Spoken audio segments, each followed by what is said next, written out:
नमस्कार। निवेश का श्री गणेशोत्सव की आप सभी को बहुत बहुत शुभकामनाएं देते हैं। और आज हम बात करेंगे कैसे निवेश का श्री गणेश करें। और इस शुभारंभ के लिए हमारे साथ जो खास मेहमान जुड़े हैं उनसे आपका परिचय करा देते हैं। JRL मनी के को फाउंडर विजय मंत्री साहब हमारे साथ हैं। सर, बहुत स्वागत करते हैं आपका आज के इस खास कार्यक्रम में। और आपको खास तौर पर हम गणेश चतुर्थी की बहुत बहुत शुभकामनाएं देना चाहेंगे। निवेश का शुभारंभ, इस पर हम चर्चा करना चाह रहे हैं और यही आपसे समझना चाहेंगे कि किसी भी शुभ कार्य की शुरुआत श्री गणेश से की जाती है। इसलिए निवेश कोई करना चाहता है तो खास तौर पर उसका महत्व आज के दिन कितना बढ़ जाता है। क्यों आज से निवेश का श्री गणेश किया जाना चाहिए? सबसे पहले स्वाति जी स्वागत है और आपको भी गणेश चतुर्थी की शुभकामनाएं, आपके जी बिजनेस के पूरे स्टाफ को और जो भी व्यूअर्स हमारे देख रहे हैं उन सभी लोगों को गणेश चतुर्थी की हार्दिक शुभकामनाएं। और हमारे जो सनातन धर्म में साफ है कि कोई भी शुभ कार्य शुरू करने से पहले गणेश जी का नाम लिया जाता है। और इन्वेस्टमेंट करना, निवेश करना एक बहुत ही शुभ कार्य है जिससे हम अपना और अपने परिवार को फाइनेंशियली सिक्योर रख सकें। तो आज का दिन मेरे हिसाब से कोई भी अच्छा काम करने के लिए बहुत अच्छा दिन है। और अक्सर हमने देखा है कि अच्छा काम या अच्छी चीजें हम जनरली अवॉइड करते हैं, उनमें वो अट्रैक्शन नहीं होता है। बुरा काम, बुरी आदतों की तरफ हम बहुत जल्दी अट्रैक्ट हो जाते हैं, लेकिन अच्छा खाना, अच्छी एक्सरसाइज, अच्छा निवेश, इसकी तरफ हम ध्यान नहीं आकर्षित करते हैं। तो आज जो गणेश चतुर्थी का पर्व है वो शायद भगवान गणेश हमको ये संदेश दे रहे हैं कि जागो और निवेश की शुरुआत करो। जी विजय सर, निवेश का श्री गणेश कहाँ से की जाने की जरूरत है? क्योंकि हमारे पास इन्वेस्टमेंट ऑप्शंस तो बहुत सारे हैं, ट्रेडिशनल भी हैं और इक्विटी में भी हैं। तो आपको क्या लगता है, क्योंकि जब हम फिक्स डिपॉजिट की बात करते हैं या पब्लिक प्रोविडेंट फंड की बात करते हैं जो कि आमतौर पर ट्रेडिशनल इन्वेस्टमेंट ऑप्शंस में जाने जाते हैं, फिर म्यूचुअल फंड आ जाता है, फिर गोल्ड जो कि एक पारंपरिक निवेश ऑप्शन है, फिर शेयर बाजार है, ये जो तमाम ऑप्शंस है इसमें किसी को निवेश का श्री गणेश करना है, चाहे वो ट्रेडिशनल ऑप्शन हो या फिर म्यूचुअल फंड में हो, क्या एक माइंड सेट होना चाहिए किसी का भी ऐसे ऑप्शंस में निवेश करने के पीछे? देखिए, सारे निवेश अपनी जगह सही है और सारे निवेश अपनी जगह गलत भी हो सकते हैं। तो सारे निवेश के प्लसेस हैं, माइनसेस हैं। जैसे FD ले लो या पब्लिक फंड ले लो, तो उनमें ये कंफर्ट है कि यहाँ कैपिटल हमें कभी टूटेगी नहीं और PPF में तो आपको इंटरेस्ट भी टैक्स फ्री मिलता है। तो उसके बहुत बड़े एडवांटेजेज है। लेकिन डिसएडवांटेज ये है कि लॉन्ग टर्म में ये आपको इन्फ्लेशन बीटिंग रिटर्न नहीं देते हैं। गोल्ड का एडवांटेज है कि गोल्ड में ट्रेडिशनली हम इन्वेस्ट करते आए, गोल्ड का इंट्यूटिवली हम जो हमारा होल्डिंग पीरियड है वो फॉरएवर होता है। तो उसकी वजह से गोल्ड में हम लोगों का पैसा बन जाता है। गोल्ड में हमारी इन्वेस्टिंग हिस्ट्री 2000, 3000, 4000 साल के आसपास है, तो कंफर्ट बहुत ज्यादा है। FD में हमारा इन्वेस्टमेंट हम करते आ रहे हैं 50 साल, 100 साल, 150 साल से। इक्विटी एकदम नया प्रोडक्ट हमारे पास आया अभी, और खासकर इक्विटी म्यूचुअल फंड, तो वहाँ इतना लंबा लोगों का जर्नी नहीं है। तो इसलिए लोगों को इसके अंदर कंफर्ट की बहुत कमी है। उनको टाइम बेसिस पे रिवैलिडेशन चाहिए होता है। समय समय पे उनको बताना पड़ता है कि इन्वेस्टमेंट सही है, आप इसके अंदर निवेश करो। तो वो चीज है। तो अगर आप इन्वेस्टमेंट करना चाहें तो मेरे हिसाब से सबसे पहले आपको अपने लिए हेल्थ प्लान लेना चाहिए। अगर आप सबसे बड़ा असेट आपकी फैमिली के लिए आप हो तो आपके पास हेल्थ प्लान है कि नहीं है, हेल्थ इंश्योरेंस है कि नहीं है। उसके बाद आता है आपके पास कॉन्टिजेंसी फंड या इमरजेंसी फंड है कि नहीं है। वो डिपेंड करता है इन्वेस्टर टू इन्वेस्टर। लेकिन मेरी पर्सनल ओपिनियन है कि कम से कम 6 महीने का जो अपना हाउस होल्ड एक्सपेंसेस है उसको आप इमरजेंसी फंड रखें। और 3 से 5 साल का जो कैश फ्लो है आपका, जो भी एक्सपेंसेस आने वाले हैं अगले 3 से 5 साल में, उनको आप कॉन्टिजेंसी प्लस इमरजेंसी फंड रखें। और उस पैसे को आपको डेट या डेट ओरिएंटेड प्रोडक्ट के अंदर ही रखना है और वहां रिटर्न चेस नहीं करना है। क्योंकि उस पैसे पे आपका सबसे बड़ा टारगेट है कि हमको लिक्विडिटी होनी चाहिए, हमको पैसे में एक दिन भी कमी नहीं दिखनी चाहिए, सेफ्टी ऑफ कैपिटल होना चाहिए और वहां आप करंट परचेजिंग पावर प्रोटेक्ट करने की कोशिश करते हैं, तो वो पैसा आपका डेट और डेट ओरिएंटेड प्रोडक्ट में होना चाहिए। वो पीपीएफ में हो सकता है, वो एफडी में हो सकता है, कॉर्पोरेट एफडी में हो सकता है, और डेट म्यूचुअल फंड या इक्विटी आर्बिट्राज जैसी कैटेगरी में कहीं भी हो सकता है। लेकिन जो पैसा आपका 5 साल के ऊपर का, 7 साल के ऊपर का है, और जो आपको वेल्थ क्रिएट करनी है, और वहाँ आपको ऐसा इन्वेस्टमेंट बनाना है जो आपकी एक्सपेंसेस इंक्रीज हो रहा हो, इन्फ्लेशन बढ़ रहा हो, उसको बीटिंग रिटर्न दे और आपका कैपिटल भी बढ़ाए, तो उसके लिए आपको इक्विटी म्यूचुअल फंड, और उसके लिए सबसे सुंदर तरीका है आप एसआईपी को अडॉप्ट करें, तो वहाँ आपका पैसा बहुत ज्यादा बनने की उम्मीद है। विजय सर, आपने क्योंकि डेट की आप बात कर रहे हैं, डेट फंड या एफडी, मतलब ये हम समझे अगर छोटी अवधि का निवेश हो तो डेट फंड में करें या एफडी करें तो ज्यादा फर्क नहीं पड़ता, क्योंकि जब से डेट फंड का टैक्सेशन बदला है, टैक्सेशन के लिहाज से तो एट पार ही हो गए हैं। तो आपकी नजर में छोटी अवधि में एफडी ज्यादा फायदेमंद या फिर डेट फंड, या आप दोनों को एक समान पटल पे रखेंगे? नहीं, देखिए, मेरे हिसाब से तो आपको सिंपल इन्वेस्टर को क्या करना है कि जो भी उनका एफडी का इन्वेस्टिंग होराइजन है, 7 दिन, 30 दिन, 60 दिन, 1 महीना, 6 महीने, 1 साल, जो भी टाइम पीरियड ले, उस एफडी रेट ले, और साथ में ये भी देखें कि उसी पीरियड का डेट म्यूचुअल फंड का आईटीएम क्या है। अगर डेट म्यूचुअल फंड का आईटीएम हायर है तो आप डेट म्यूचुअल फंड में पैसा डालें, क्योंकि वहां आपका पैसा ज्यादा बनेगा। तो आपको सिंपल ये रूल फॉलो करना है मेरे हिसाब से आपको इन्वेस्टमेंट के लिए। और अगर आपका टैक्स स्ट्रक्चर ज्यादा है तो आपको क्या करना है कि आपको सिंपल तरीके से आपको इक्विटी आर्बिट्राज फंड में पैसा डालना है, वहां आपका ज्यादा पैसा बनने की उम्मीद है।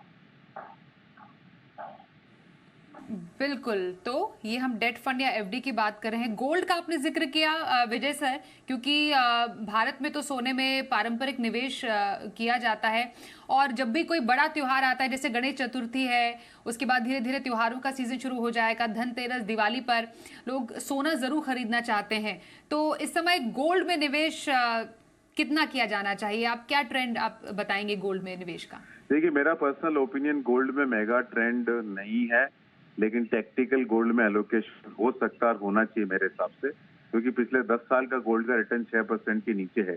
तो अभी इन्वेस्टर जितना उनके 100 रुपया सपोज उनका खर्चा है, जितना फूड आइटम पे खर्चा हो रहा है, जैसे आप 100 रुपया खर्च कर रहे हो, उसका 7 रुपया, 8 रुपया, 10 रुपया फूड आइटम पे जा रहा है, उतना आप एलोकेशन गोल्ड में रखना चाहिए। गोल्ड ने क्योंकि फूड इन्फ्लेशन के आसपास हिस्टोरिकल रिटर्न दिया है।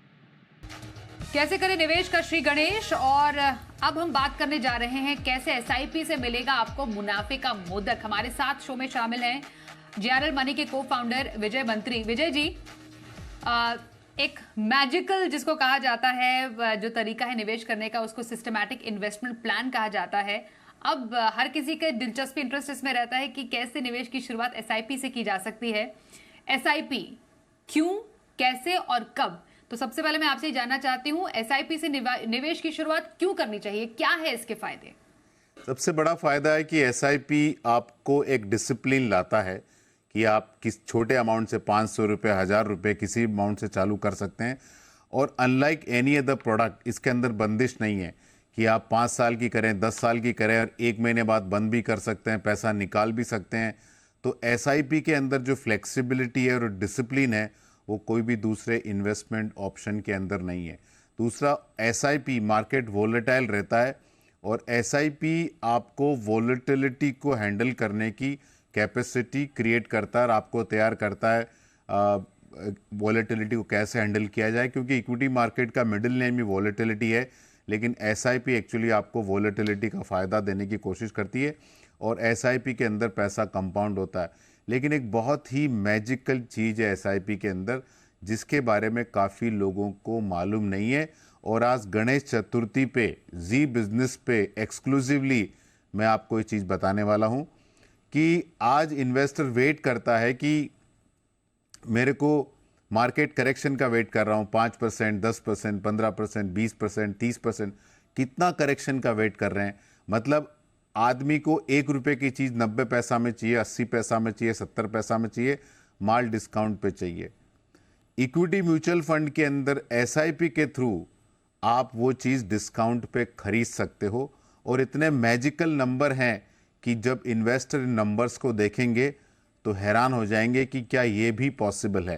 तो एसआईपी के बहुत फ़ायदे हैं, लेकिन सबसे बड़ा फ़ायदा जिसको हम रुपी कॉस्ट एवरेजिंग कहते हैं उसका हम आज जिक्र करेंगे और एक्सप्लेन करने की कोशिश करेंगे।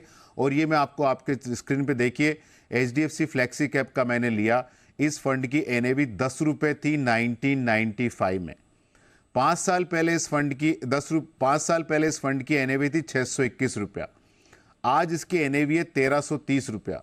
तो अगर हम पिछले 5 साल का एवरेज एनएवी का नंबर निकालूं कि पिछले 60 महीने की एनएवी कितनी थी, तो एक नंबर आता है। और अगर मैं उसका कंपैरिजन करूं तो वो बेसिकली एसआईपी का एवरेज उससे 6% कम आता है।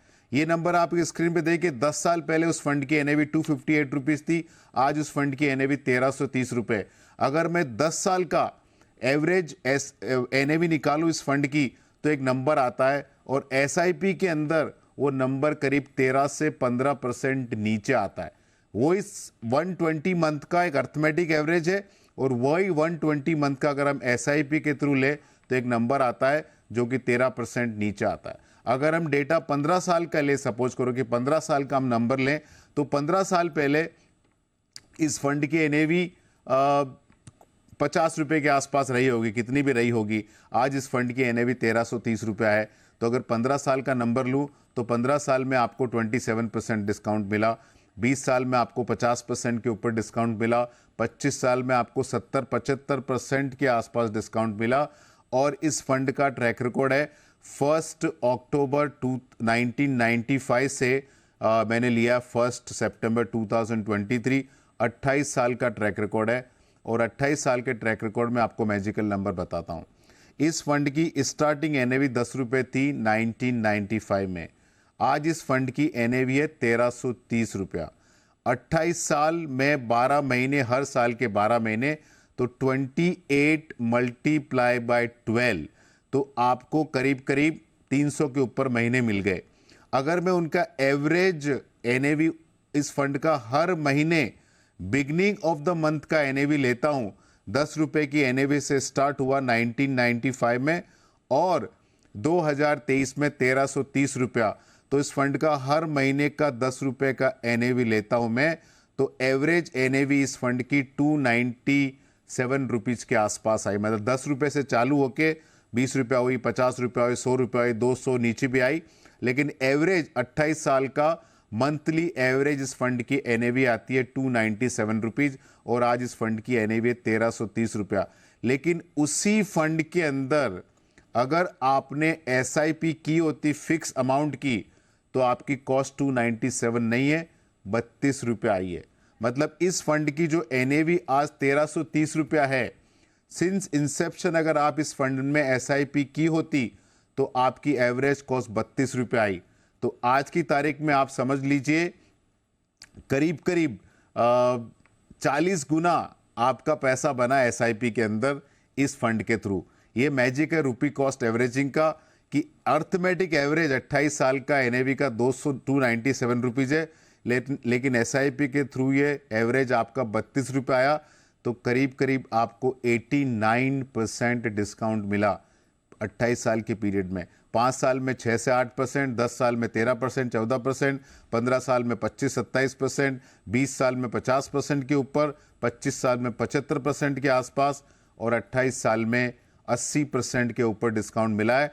और ये सारे फंड इंडिया में जिन्होंने भी 25 साल के ऊपर का ट्रैक रिकॉर्ड पूरा किया है, आप उनके नंबर देखेंगे तो मालूम पड़ेगा कि 75-80% जो फंड की एवरेज एनएवी है उसके कंपैरिजन में एसआईपी के अंदर 75-80% लोअर आपको एनएवी मिली है। तो ये बहुत बड़ा एक मैजिकल नंबर है जिसको काफ़ी लोग समझ नहीं पाते। तो हमने सोचा कि आज आप एक बहुत बड़े मौके पे इस चीज़ को आपके दर्शकों को बताया जाए।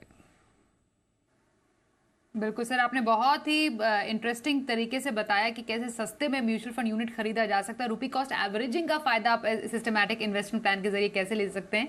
सर, शो के आखिर में कैसे फंड्स में या कैसी कैटेगरीज में एसआईपी की जा सकती है? जो हमारा मानना है कि बिल्कुल स्मॉल और मिड कैप को बिल्कुल अवॉइड करना चाहिए, सेक्टोरल फंड को बाय एंड लार्ज अवॉइड करना चाहिए। आपको पैसा डालना है तो लार्ज कैप में डालिए, मल्टी कैप में डालिए, फ्लेक्सी कैप में डालिए, लेकिन एक साथ पैसा मत डालिए। 12 से 24 महीने की एसटीपी करिए, क्योंकि डेट में भी रिटर्न काफ़ी अच्छे हो गए हैं आज की तारीख में। तो डेट में जो आपका पैसा पड़ा रहेगा वो 3-4% पे नहीं, वो 7 से 8% के बीच में आपका रिटर्न देगा।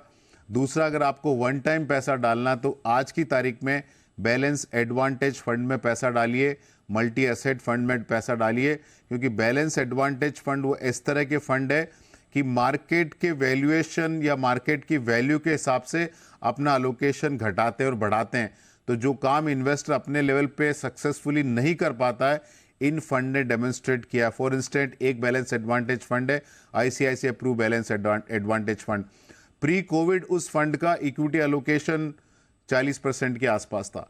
पोस्ट कोविड उस फंड ने अपना अलोकेशन 60 से 70% कर दिया। तो मार्केट जब ऊपर था तो अलोकेशन कम था, और मार्केट जब गिरा तो अलोकेशन बहुत ज़्यादा बढ़ा दिया। और ये सारा फंड लेवल पे होता है, इसलिए आपको टैक्स भी देना नहीं पड़ता। मल्टी एसेट फंड के अंदर आपके अंदर गोल्ड भी है, डेट भी है, इक्विटी भी है। तो अगर आज की तारीख में आपको वन टाइम अलोकेशन करना है तो आप बैलेंस एडवांटेज फंड और मल्टी एसेट फंड के जो स्ट्रक्चरल एडवांटेज है उनका फायदा लेके निवेश करें। बिल्कुल, बहुत धन्यवाद करेंगे विजय सर आपका हमारे साथ इस कार्यक्रम में शामिल होने के लिए। एक बार फिर से गणेश चतुर्थी की बहुत बहुत आपको शुभकामनाएं देना चाहेंगे। और इसी के साथ इस कार्यक्रम में भी बस इतना ही, रुकते हैं एक ब्रेक के लिए। देखते रहिए जी बिजनेस।